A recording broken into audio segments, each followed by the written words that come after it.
Wah, wah, wah. Usai dibatalkan Kuwait, PSSI cari lawan baru. Apakah lawan timnas Indonesia yang baru adalah Belanda? Begini info mengejutkannya. Nah loh, padahal batal, tiket timnas Indonesia lawan Kuwait tak bisa dikembalikan. Kira-kira uangnya digunakan untuk apakah? Fans Garuda harus simak ini. Nah ini nih, teka-teki klub baru Tom Haye mulai dibongkar. Apakah Tom Haye akan merapat ke Persib? Yuk saksikan beritanya hingga selesai.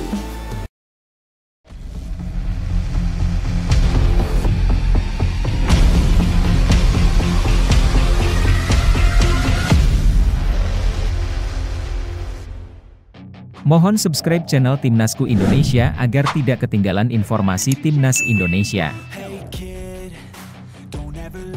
PSSI tancap gas cari pengganti Kuwait untuk hadapi Timnas Indonesia. Berita terbaru mengejutkan publik sepak bola tanah air. PSSI kini tengah bergerak cepat untuk mencari pengganti Kuwait sebagai lawan Timnas Indonesia pada FIFA Matchday bulan September mendatang. Seperti diketahui, Kuwait secara tiba-tiba membatalkan laga melawan skuad Garuda, meninggalkan kekosongan dalam jadwal yang sebelumnya sudah dijadwalkan di Gelora Bung Tomo, Surabaya, pada tanggal 5 dan 9 September 2025. Situasi ini membuat federasi bekerja ekstra untuk memastikan Timnas Indonesia tetap bisa menjalani dua pertandingan penting dalam jeda internasional tersebut. Kekecewaan tentu muncul dari berbagai pihak termasuk supporter dan pelatih, karena pertandingan melawan Kuwait seharusnya menjadi kesempatan berharga bagi para pemain untuk menunjukkan kemampuan mereka di kancah internasional. Dengan batalnya Kuwait, PSSI pun harus cepat memikirkan opsi pengganti agar ritme pertandingan dan persiapan Timnas Indonesia tetap berjalan lancar. Erick Thohir, Ketua Umum PSSI, menegaskan bahwa pihaknya sedang bekerja keras mencari lawan yang bersedia menghadapi Garuda, meskipun prosesnya tidak semudah membalikan telapak tangan. Ya ini lagi usaha, sabar dulu. Ya, pasti ada. Makanya kami berupaya mencari lawan tanding, ujarnya kepada awak media, menunjukkan komitmen PSSI untuk tidak membiarkan kekosongan ini merugikan tim nasional. Di tengah pencarian tersebut, muncul berbagai rumor menarik mengenai calon lawan pengganti. Salah satu rumor yang paling ramai dibicarakan adalah kemungkinan timnas Belanda menjadi lawan timnas Indonesia. Spekulasi ini cukup masuk akal bagi sebagian penggemar karena banyak pemain Indonesia yang memiliki darah Belanda. Jika terwujud, laga ini akan menjadi sangat dinantikan, bukan hanya dari sisi persaingan sportif, tetapi juga dari sisi emosional dan sejarah, mengingat hubungan erat antara kedua negara. Publik sepak bola pun dibanjiri komentar dan harapan agar pertandingan ini benar-benar bisa direalisasikan, mengingat potensi pertarungan yang seru dan penuh cerita. Namun di balik antusiasme tersebut, fakta di lapangan menunjukkan tantangan besar. Belanda pada periode FIFA Matchday yang sama dijadwalkan menghadapi Polandia dalam kualifikasi Piala Dunia 2026. Jadwal tersebut membuat kemungkinan Indonesia bertemu Belanda secara resmi menjadi sangat kecil, sehingga PSSI harus realistis dalam mencari alternatif lain. Kabar ini tentu menjadi pukulan bagi penggemar yang sudah membayangkan duel Garuda versus Oranje, namun tidak mengurangi upaya PSSI untuk tetap menghadirkan lawan yang kompetitif dan menarik bagi publik. Selain Belanda, ada juga opsi lain yang sempat muncul, yakni Yordania.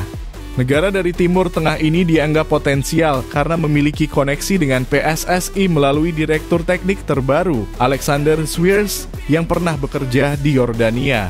Sayangnya opsi ini juga harus dibatalkan karena Yordania sudah memastikan diri lolos ke Piala Dunia 2026 sehingga mereka tidak bisa dijadikan lawan persahabatan. Situasi ini semakin menegaskan bahwa mencari lawan pengganti bukan perkara mudah, apalagi dengan keterbatasan jadwal FIFA Matchday yang ketat. Meski begitu, PSSI tetap optimistis.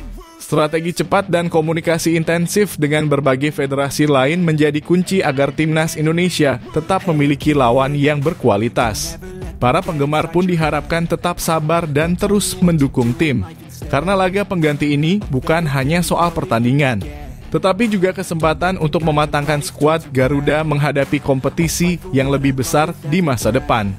PSSI pun membuka ruang bagi masukan dan saran dari publik, menegaskan bahwa keputusan mencari lawan pengganti ini akan dilakukan secara matang demi kepentingan tim nasional.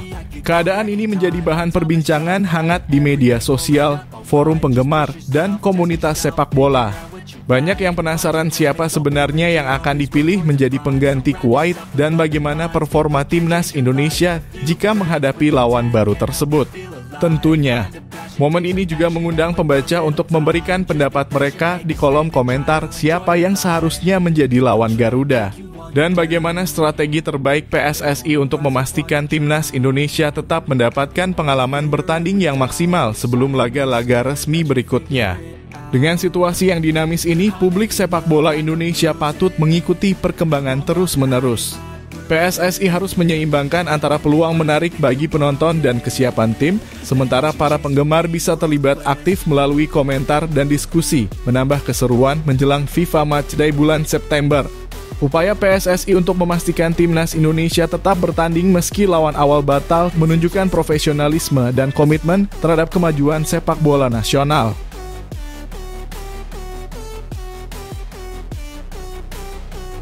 Batal lawan Kuwait, tiket timnas Indonesia lawan Kuwait tak bisa dikembalikan.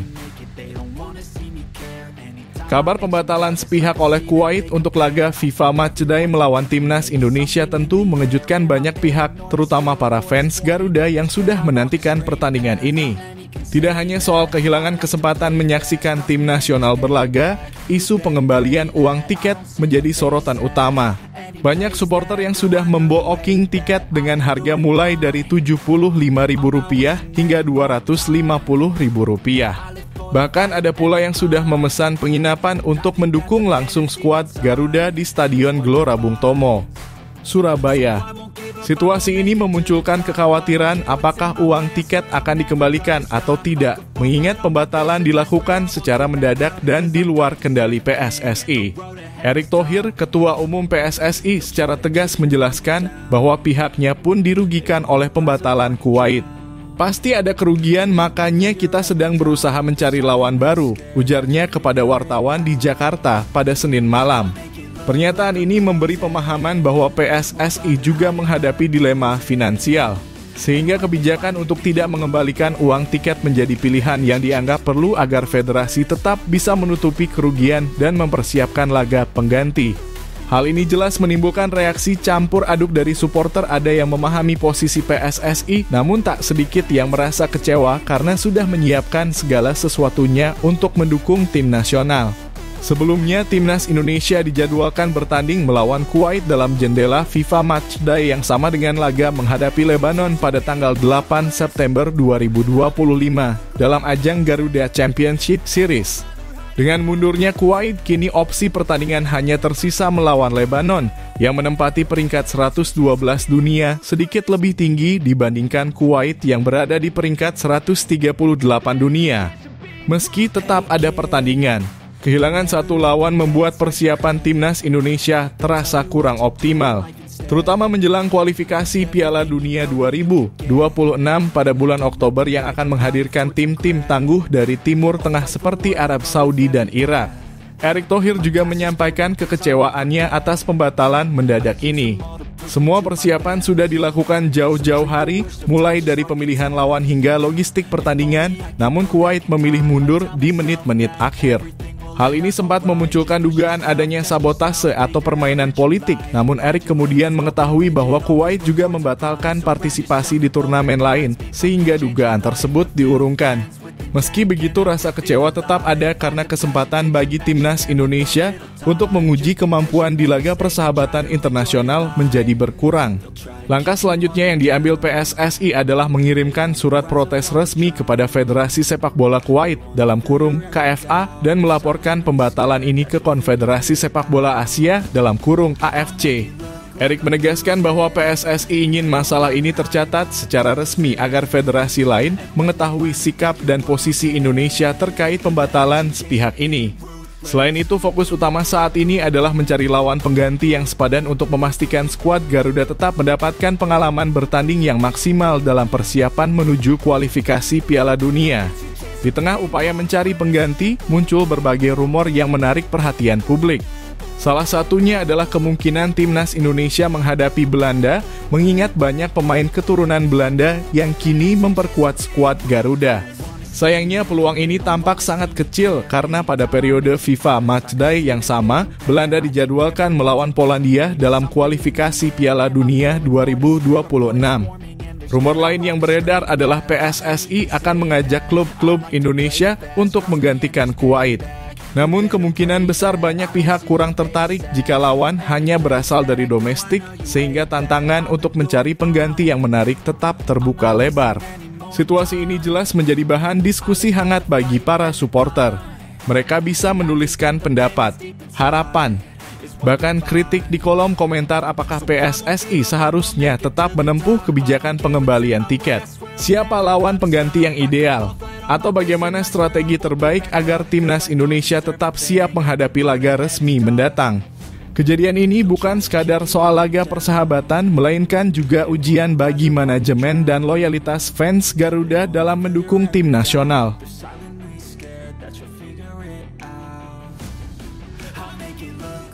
Miliano Jonathans beri klarifikasi lebih memilih bela timnas Indonesia. Miliano Jonathans, penyerang muda berbakat FC Utrecht, baru-baru ini mengungkapkan alasan dibalik keputusannya untuk membela timnas Indonesia dalam karier internasionalnya. Pemain berusia 20 tahun ini sejatinya juga mendapatkan panggilan untuk membela timnas U21 Belanda yang kini mulai bertanding di kualifikasi Piala Eropa U21 2027. Namun Miliano dengan mantap memilih Indonesia sebagai pelabuhan karier internasionalnya, sebuah keputusan yang membuat banyak penggemar sepak bola tanah air penasaran sekaligus bangga. Keputusan Miliano untuk bergabung dengan timnas Indonesia bukan tanpa dasar. Ex-pemain Vitesse Arnhem ini memenuhi syarat membela Garuda melalui jalur kakeknya yang berasal dari kota Depok, Jawa Barat. Lebih menarik lagi, nama belakang Jonathan sendiri merupakan salah satu dari 12 marga pendiri kota Depok, menambah kedekatan historis dan emosional sang pemain dengan tanah leluhurnya. Hal ini tentu membuat keputusan Miliano bukan sekadar formalitas, melainkan sebuah langkah yang syarat makna bagi identitas dan akar keluarganya. Dalam wawancara dengan laman resmi klubnya, Miliano Jonathans menjelaskan bahwa alasan utama memilih timnas Indonesia adalah kesempatan untuk menjalani petualangan baru. Saya telah membuat keputusan internasional untuk bermain bagi Indonesia. Ini adalah petualangan yang benar-benar baru bagi saya dan saya tak sabar untuk memulainya, ungkap Miliano dengan antusias. Keinginan untuk mencoba pengalaman baru ini menjadi salah satu faktor penting yang mendorong Miliano mengambil keputusan besar dalam kariernya, meski ia bisa saja memilih jalur yang lebih mudah di Belanda. Keputusan Miliano pun melalui pertimbangan matang bersama keluarga. Ia mengaku telah berkonsultasi dengan kedua orang tuanya sebelum resmi memilih timnas Indonesia. Dorongan hati menjadi faktor utama yang memperkuat keyakinannya. Saya terutama membicarakannya dengan orang tua saya. Tentu saja, saya juga berbicara dengan orang-orang terdekat saya. Pada akhirnya, hati saya mendukung Indonesia dan itulah alasan saya membuat keputusan ini, kata Miliano. Konsultasi keluarga ini menunjukkan betapa pentingnya keseimbangan antara aspirasi pribadi dan dukungan keluarga dalam menentukan jalur karier internasional seorang pemain muda. Selain faktor emosional dan keluarga, pengalaman ayahnya juga menjadi inspirasi tersendiri. Sang ayah yang berasal dari Depok menceritakan pengalaman menonton pertandingan di Indonesia yang penuh atmosfer meriah. Cerita tersebut membuat Miliano semakin penasaran dan antusias untuk membela Garuda. Ayah saya menonton pertandingan beberapa bulan yang lalu dan pulang dengan sangat antusias. Katanya sepak bola di sana sangat meriah dan tidak bisa dibandingkan dengan Belanda. Jadi, saya sangat penasaran seperti apa nanti, ujarnya. Dorongan ini memperkuat motivasi Miliano untuk menjajal atmosfer sepak bola Indonesia yang unik dan berbeda dari pengalaman Eropa. Keputusan Miliano Jonathans untuk bergabung dengan timnas Indonesia tentunya menjadi berita menggembirakan bagi para penggemar sepak bola tanah air. Tidak hanya menambah kualitas skuad, tetapi juga membawa cerita inspiratif tentang ikatan keluarga, sejarah, dan keberanian mengambil keputusan besar untuk petualangan baru. Bagi fans Garuda, ini menjadi momen untuk menantikan debut sang pemain di lapangan hijau, sekaligus menulis opini dan prediksi mereka di kolom komentar. Apakah Miliano akan menjadi sosok yang mengubah wajah timnas Indonesia? Bagaimana atmosfer laga nanti memengaruhi performanya? Semua pertanyaan ini tentu menambah rasa penasaran sekaligus antusiasme penggemar menjelang laga-laga internasional berikutnya. Dengan segala pertimbangan hati, keluarga, dan pengalaman personal, Miliano Jonathans kini resmi menjadi bagian dari perjalanan timnas Indonesia. Keputusan ini menegaskan bahwa bagi seorang pemain muda, membela negara yang memiliki makna emosional dan sejarah keluarga bisa menjadi motivasi kuat lebih dari sekadar popularitas atau prestise Eropa. Fans Garuda kini punya alasan lebih untuk mendukung penuh sambil menantikan debut penuh semangat dari penyerang muda berbakat ini di skuad Garuda.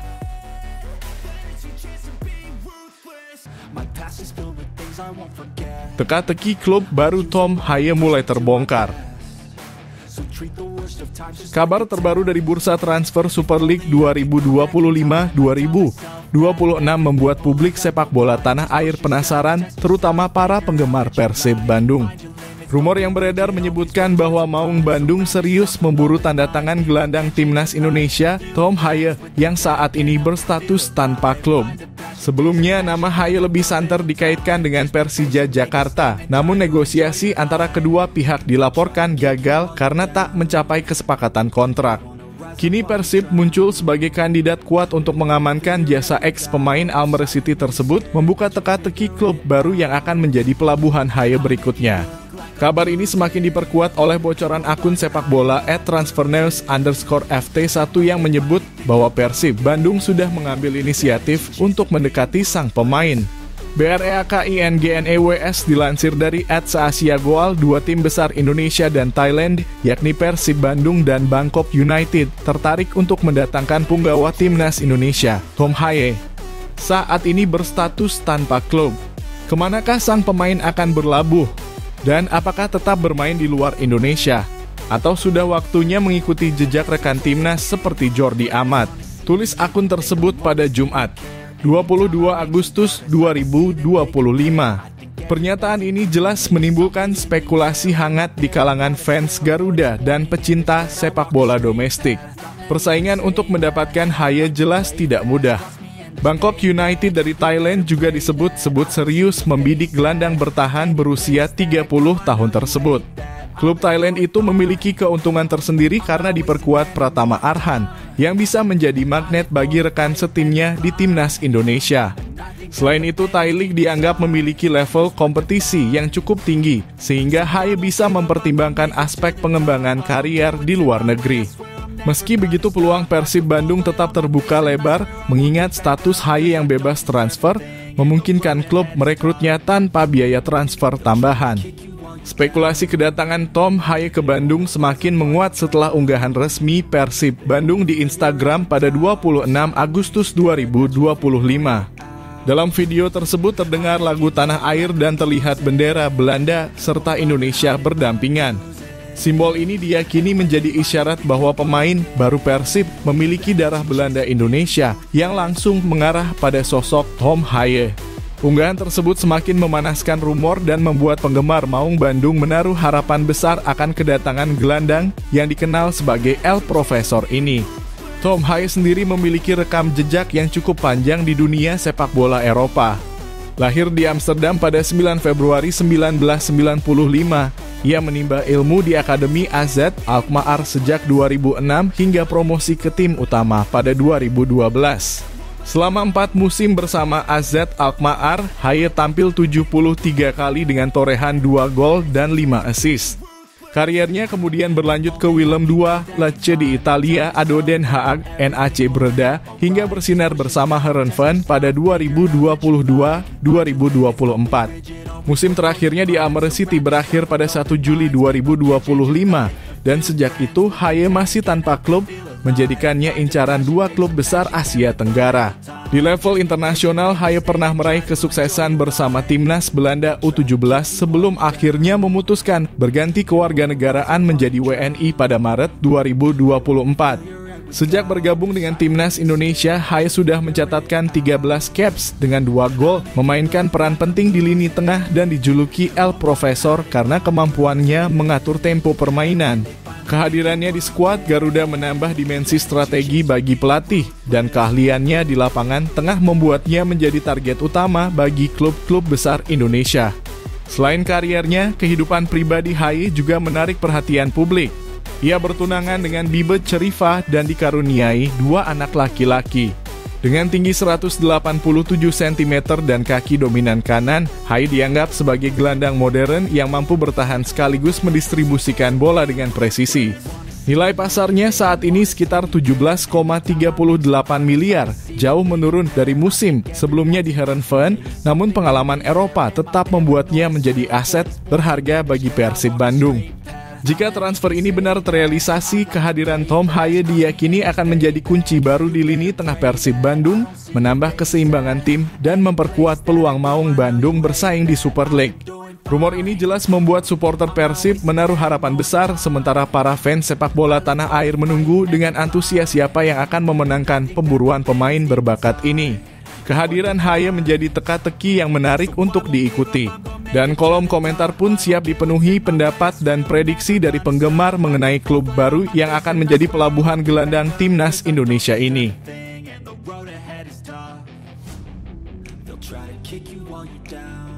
Datangkan dirtek berkelas dunia, Timnas Indonesia diprediksi lolos Piala Dunia dengan mudah. Kabar yang sangat menggembirakan datang untuk sepak bola Indonesia. Ketua Umum PSSI Erick Thohir resmi mengumumkan kedatangan sosok yang disebut-sebut sebagai Direktur Teknik kelas dunia, Alexander Swiers. Pria asal Belanda ini memiliki rekam jejak luar biasa di dunia sepak bola, baik sebagai pelatih maupun direktur teknik di berbagai negara besar. Dengan pengalamannya yang mendunia, publik sepak bola tanah air kini semakin yakin bahwa Timnas Indonesia berada di jalur yang tepat untuk memastikan tiket Piala Dunia 2026. Apalagi sejak awal tahun 2025, Timnas Indonesia juga sudah kedatangan pelatih terbaik sepanjang sejarah skuad Garuda. Kombinasi keduanya membuat peluang lolos terasa semakin nyata. Alexander Swiers bukanlah sosok sembarangan. Karier panjangnya membentang dari Belanda, Irlandia Utara, Qatar, Arab Saudi, Meksiko, Kazakhstan, Cina, Uni Emirat Arab, hingga Yordania. Yang paling mencolok, prestasinya di Yordania benar-benar fenomenal. Di bawah kepemimpinannya sebagai direktur teknik, Yordania untuk pertama kalinya dalam sejarah mampu lolos ke Piala Dunia 2026. Tidak hanya itu, ia juga mengantarkan negara tersebut ke final Piala Asia 2023 dan berbagai gelar di level Asia Barat. Prestasi tersebut jelas menjadi bukti nyata bahwa tangan dinginnya mampu mengubah tim yang sebelumnya dipandang sebelah mata menjadi kekuatan baru di Asia. Kehadiran Swiers di Indonesia disambut dengan optimisme tinggi. Apalagi Timnas Indonesia saat ini tengah berada di era emas dengan banyak pemain muda berbakat serta tambahan pemain naturalisasi yang memperkuat tim. Beberapa nama yang berkarier di Eropa sudah resmi menjadi bagian dari skuad Garuda, menambah kualitas permainan di berbagai lini. Jika melihat materi pemain saat ini, sulit untuk membayangkan Timnas Indonesia gagal menembus Piala Dunia 2026. Dukungan dari pelatih terbaik sepanjang masa Indonesia ditambah sosok direktur teknik kelas dunia seakan menjadi garansi bagi keberhasilan Garuda di level internasional. Yang membuat peluang ini semakin terbuka lebar adalah peta kekuatan lawan yang akan dihadapi di ronde keempat kualifikasi Piala Dunia 2026. Indonesia akan bersaing dengan negara kuat seperti Arab Saudi. Namun, jika ditelaah lebih jauh, sebagian besar pemain Arab Saudi masih bermain di kompetisi domestik. Berbeda dengan Indonesia yang kini banyak diperkuat pemain yang berkarier di Eropa, baik di Belanda, Italia, maupun negara-negara lain. Fakta ini bisa menjadi keunggulan besar bagi Indonesia karena pemain-pemain yang terbiasa menghadapi atmosfer sepak bola Eropa tentu lebih matang secara teknis, fisik, dan mental. Erick Thohir pun menegaskan bahwa proyek besar ini bukan sekadar wacana, melainkan langkah konkret untuk memastikan Indonesia lolos Piala Dunia. Ia menyadari bahwa sepak bola modern tidak bisa hanya mengandalkan semangat, tetapi juga harus didukung oleh perencanaan teknis yang matang. Kehadiran Swires adalah bagian dari strategi besar untuk memperbaiki sistem pembinaan, filosofi permainan, hingga manajemen tim nasional dari level usia dini hingga senior. Dengan latar belakang lisensi UEFA, AFC Pro, hingga FIFA Technical Leadership Diploma, Swires benar-benar sosok yang tepat untuk membawa Indonesia naik kelas. Melihat semua kondisi ini, rasanya mustahil bila timnas Indonesia gagal lolos ke Piala Dunia 2026. Semua aspek penunjang sudah tersedia, pelatih terbaik, direktur teknik kelas dunia, pemain naturalisasi berkelas Eropa, serta dukungan penuh dari PSSI dan masyarakat. Kini tinggal bagaimana tim ini menjaga konsistensi, fokus, dan mental bertanding menghadapi laga-laga berat. Jika semua berjalan sesuai rencana, nama Indonesia akan tercatat untuk pertama kalinya tampil di ajang sepak bola paling bergengsi di dunia. Pertanyaan besarnya sekarang, apakah Garuda benar-benar bisa memanfaatkan momentum emas ini untuk menembus Piala Dunia 2026? Atau justru masih ada tantangan lain yang harus diwaspadai? Bagaimana menurutmu, apakah dengan hadirnya Swires dan sederet pemain Eropa membuat Indonesia sudah pasti lolos? Tulis pendapatmu di kolom komentar.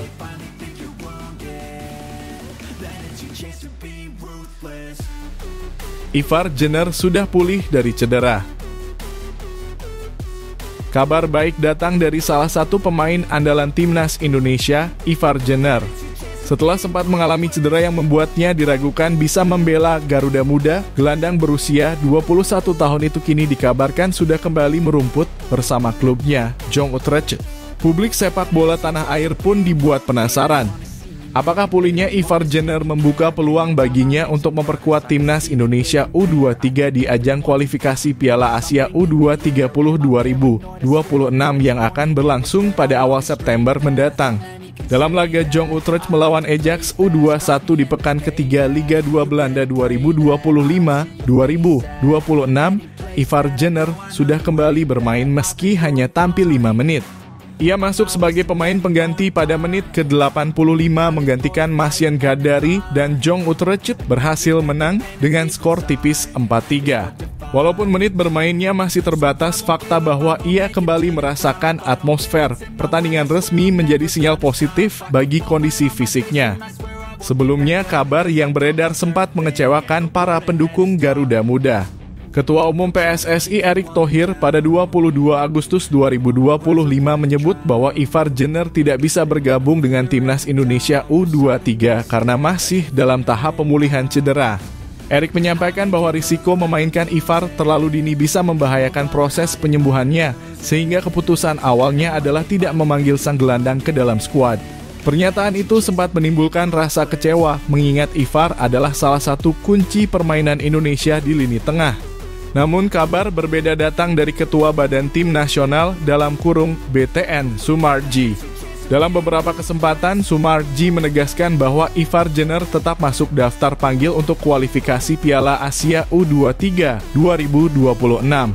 Bahkan ia menyebut Ivar bersama pemain diaspora lainnya seperti Dion Marks dan Rafael Struijk sudah dijadwalkan tiba di Indonesia pada 25 Agustus 2025. Pernyataan ini tentu menimbulkan tanda tanya besar apakah Ivar benar-benar akan memperkuat Garuda Muda meski baru saja pulih dari cedera.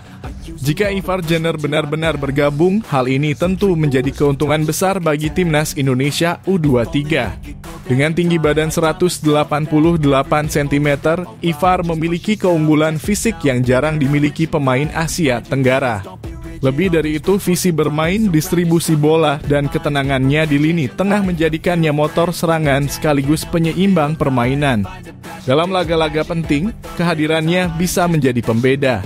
Apalagi kualifikasi Piala Asia U23 2026 memiliki regulasi yang ketat di mana hanya juara grup yang bisa lolos otomatis ke putaran final. Artinya, Indonesia tidak boleh kehilangan poin dan butuh kekuatan penuh untuk bisa bersaing. Tenaga Ivar Jenner tentu sangat dibutuhkan untuk mengawal lini sentral dan memberi stabilitas dalam permainan Garuda Muda. Dengan dukungan pemain-pemain muda potensial lainnya, peluang Indonesia untuk menembus Piala Asia U23 semakin terbuka.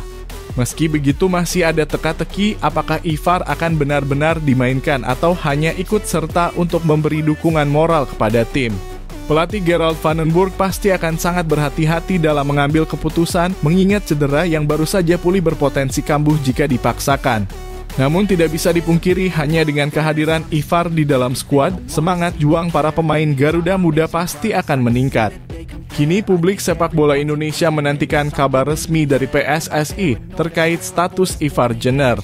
Apakah ia akan diturunkan langsung di laga kualifikasi atau hanya menjadi bagian dari skuad untuk menambah kekuatan moral? Yang jelas, pulihnya Ivar menjadi sinyal positif bagi masa depan timnas Indonesia. Pertanyaannya, menurut kamu apakah Ivar Jenner sebaiknya langsung dimainkan demi memperkuat timnas U23 atau lebih baik dipulihkan total dulu agar tidak memperburuk kondisi? Tulis pendapatmu di kolom komentar.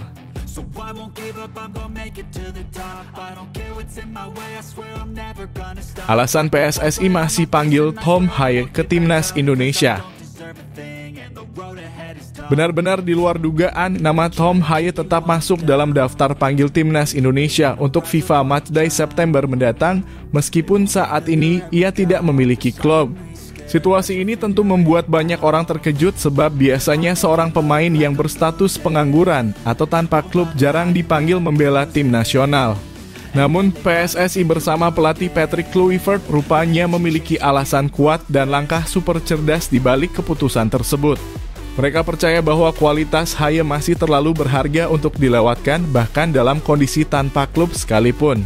Tom Haye yang dijuluki sebagai profesor lapangan tengah selama ini memang menjadi motor permainan Garuda. Gelandang berusia 29 tahun itu selalu mampu menjadi pengatur tempo, penghubung antar lini, sekaligus sosok yang bisa menenangkan permainan ketika timnas Indonesia menghadapi tekanan. Meski kontraknya dengan Almere City berakhir pada Juli lalu dan belum ada kepastian soal klub barunya, PSSI sama sekali tidak ragu untuk tetap memanggilnya. Justru, inilah bukti betapa pentingnya peran Haye dalam strategi tim. Banyak yang bertanya-tanya apakah PSSI tidak khawatir dengan kondisi fisik dan kebugaran Tom Haye yang tidak lagi menjalani kompetisi reguler. Manajer Timnas Indonesia Sumarji menegaskan bahwa hal itu bukan masalah besar. Menurutnya, seorang profesional seperti Haye tentu tetap menjaga kebugaran melalui latihan mandiri. Status tanpa klub bukan berarti berhenti berlatih. Justru kesempatan ini bisa menjadi momentum bagi Haye untuk menunjukkan dedikasinya pada timnas sekaligus membuka jalan bagi klub baru yang mungkin melirik penampilannya di laga internasional nanti. Langkah cerdas PSSI juga terlihat dari strategi pemusatan latihan dalam kurung TC. Para pemain termasuk Haye dijadwalkan berkumpul lebih awal di Surabaya pada 1 September. TC ini bukan hanya ajang pemanasan, melainkan juga momen untuk mengembalikan ritme permainan serta meningkatkan kebugaran fisik. Bagi Haye ini menjadi kesempatan emas untuk memastikan dirinya berada dalam kondisi terbaik saat menghadapi pertandingan melawan Lebanon. PSSI seolah ingin memastikan bahwa meskipun tanpa klub, Tom Haye tidak kehilangan sentuhannya di lapangan. Menariknya, pemanggilan Haye ke timnas Indonesia justru bisa membuka peluang besar bagi karier klubnya di masa depan. Rumor sudah berhembus kencang bahwa Persib Bandung tertarik memboyong sang gelandang. Klub besar Liga 1 itu dianggap cocok menjadi pelabuhan baru bagi Haye, mengingat kebutuhan mereka akan gelandang kreatif. Meski pelatih Persib, Bojan Hodak, menjawab pertanyaan soal Haye dengan nada penuh teka-teki, publik menilai ada kemungkinan besar rumor ini benar adanya. Jika Haye tampil cemerlang bersama Garuda, bukan tidak mungkin pintu klub baru, baik di Indonesia maupun luar negeri, akan terbuka lebar. Di sisi lain, keputusan PSSI ini juga menjadi sinyal bahwa mereka ingin membangun timnas dengan pondasi pemain berkualitas tanpa melihat status klub semata. Erick Thohir sebagai Ketua Umum PSSI tampaknya ingin memastikan Indonesia tetap diperkuat pemain-pemain terbaik meski dalam kondisi sulit sekalipun. Strategi ini sekaligus menunjukkan kepada publik bahwa timnas selalu menjadi prioritas utama, bahkan bisa menjadi jembatan bagi pemain untuk bangkit kembali dalam kariernya. Meski ada keraguan dari sebagian pihak, kenyataannya kehadiran Tom Haye akan tetap membawa dampak besar. Garuda masih membutuhkan sosok pengatur permainan di lini tengah dan Haye punya semua atribut itu. Jika ia mampu membuktikan diri di FIFA Matchday September ini, bukan hanya timnas Indonesia yang diuntungkan, tetapi juga masa depan kariernya yang bisa kembali bersinar. Kini yang menjadi pertanyaan adalah apakah langkah PSSI memanggil Tom Haye meski tanpa klub bisa dianggap sebagai keputusan berani sekaligus tepat, atau justru berisiko karena kondisinya belum 100% bugar. Bagaimana menurutmu, apakah Haye bisa tetap bersaing dan menjadi pemain utama di timnas Garuda? Tulis pendapatmu di kolom komentar.